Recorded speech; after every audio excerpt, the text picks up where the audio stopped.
நான் உங்கள் சிப்பிப்பாறை ஜோதிடரசு ஆதிராகவன் ஜெயபாலாஜி.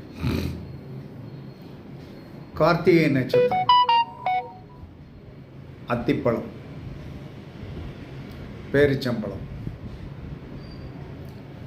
உத்தர நட்சத்திரம் மாதுளம்பழம். உத்திராட நட்சத்திரம் பலாப்பழம்.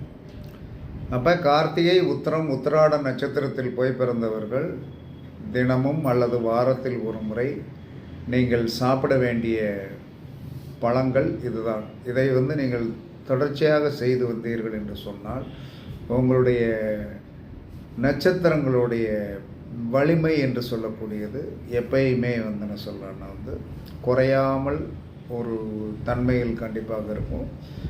இதை அடிக்கடி பயன்படுத்த கண்டிப்பாக நான் சொன்னோன்னா உங்களுக்கு ஒரு தேஜஸ் என்று சொல்லக்கூடியது கண்டிப்பாக கிடைக்கும். பயன்படுத்தி பாருங்கள்.